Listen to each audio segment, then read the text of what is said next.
Lot of people say, how to avoid heart attack, doctor? You think there's a block in the vessel is a cause of the heart attack? No. Block in the vessel is a good business for me. I can tell you I want to bypass that and take about 5 lakhs from you. But that block has been bypassed by nature or God long ago. Otherwise you would live. Supposing you had 100% block, how can you survive? So as the block appears over a period of years, the collaterals come. I have a ACE patient in Mangalore. This man saw me about 40 years ago when he was about 50 plus. And he brought an angiogram where all vessels are blocked. Every single vessel of his heart was blocked. And he said, doctors asked me to immediately have bypass surgery. So I looked at the angiogram. Nature had done so much bypass. His whole heart was so beautifully supplied by blood. So I told him, look, you don't require anything. Nature has done the job. We can only do a cosmetic work on top of it and harm you. So don't worry. But his children were all in America. So they thought, this village doctor doesn't know. So they took their father to America. They went to Mayo Clinic and showed their angiogram. That Mayo Clinic doctor said, send your father back home. Ask him to have a peg of whiskey every night and enjoy life. He will not die. Don't touch him. And that man is alive now, 94. And you can see him today, 94, ramrod straight. He had 3 cancers after that in the last 40 years. Survived all the cancers also. And this is a very quick man. If you read Mangalore newspapers, this man has now taken the voluntary job of chief traffic warden. Early morning at 9 o'clock, he's about 6 feet 4 inches height. He'll put on that police dress and come and stand in Hampalgatta and direct traffic.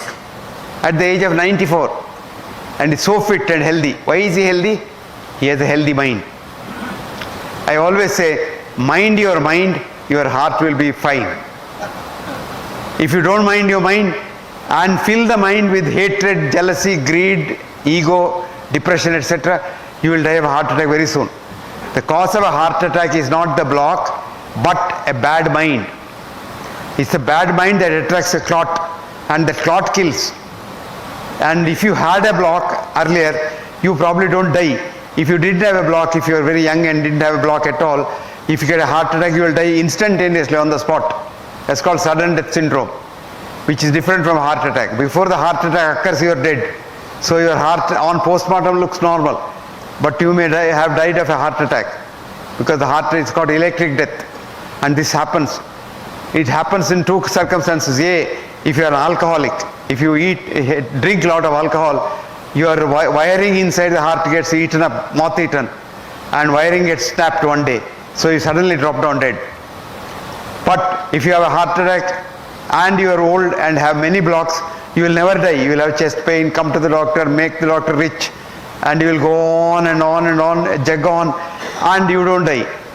So the secret is the block in the vessel, coronary vessel, is not the cause of a heart attack. Recently they did a study in America.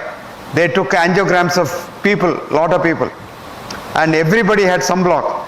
So they didn't interfere, didn't tell them, but wrote down, this man has a block in the left anterior descending artery, and if he gets a heart attack, he must have a heart attack in that territory. Like that they left and then observed them over the last 20 years. Now a few of them did have a heart attack, but never in the area where there is a blocked vessel. So blocked vessel is not the cause. Where there is an open vessel, that got a clot and that had a heart attack. But even then what happens is, we simply frighten you, because that's our business. Just now I was talking to a friend of mine sitting here, and he was saying he is absolutely fine, but his sugar level is very high. So he had a very pertinent question, very logical question. Doctor, doesn't your body get used to a higher level of sugar? I told him, yes, it does. Because he says, I'm absolutely fine. If doctors give me tablet and try to bring my sugar down, I feel miserable. I said, you are absolutely right. Because one of the greatest researchers in hypertension I told, his name was Sir John Pickering. And Pickering said, after you start a patient on blood pressure drugs, he loses all the 3 things in the American Constitution enshrined for man: life, liberty, and pursuit of happiness. Life you are not sure, because with or without drugs you may die. Liberty you don't have because you have so much of restrictions. Pursuit of happiness is the thing of the past. So If you take drugs, you become an ass. But lot of thinking doctors are there. I was telling that gentleman sitting there with me, I said there is a young doctor in Pune. I met this boy, very ingenious doctor. He has devised a method of not controlling diabetes, but curing diabetes. You have no diabetes at all. At the end of which he will give you a certificate, cured of diabetes, no treatment needed. And that certificate, and he will give you a medal, a gold medal. And he will call every year people who have done that course. And this year he called me as a chief guest.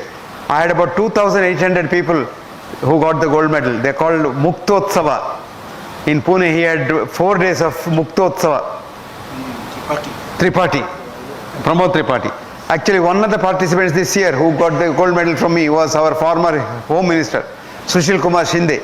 And Shinde told me, sir, with about 20 units of insulin 3 times a day and 3 tablets, my sugar average used to be 240. With this boy's treatment, it has never gone beyond 110.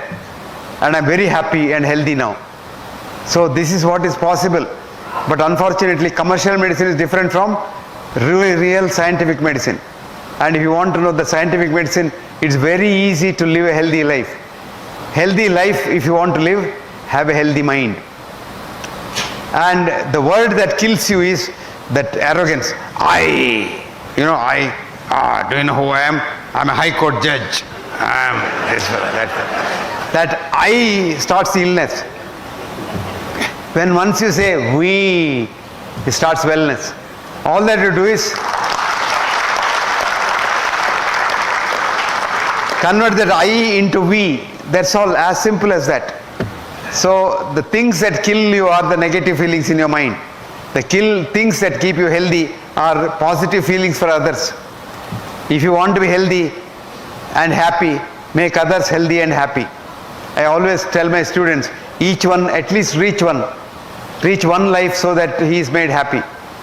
And a lot of people go in search of happiness. I'll be happy when I get my daughter married. I'll be happy when I become the Chief Justice of India. I'll be happy when I become the Prime Minister of India. You will never be happy. If you are happy today, you will be happy all your life. So happiness is a journey. Happiness is not a goal. And what is a simple formula for happiness? Tell me. Catch hold of a man who is unhappy, make him happy. And happiness will come back. Happiness and love are like the mirror, you know. Christina, an American poet, has wrote, if love is what you give away, love is what comes back each day. So it comes and hits you back. So you love another person, the world loves you. You love yourself only and don't love nobody and hate others, you kill yourself faster. So friends, convert yourself, illness to we, wellness. You will all be very healthy. Then a lot of people think, oh, if I eat this, I'll be healthy. If I run a mile every day, I'll be healthy. If I run marathon now and then, I'll be healthy. All not correct. You are healthy if your mind is healthy. You don't have to even run nothing of the sort. You can eat anything as long as you don't eat when you are not hungry, you are fine. If you don't eat too much and become obese, you are fine. Eat what you like.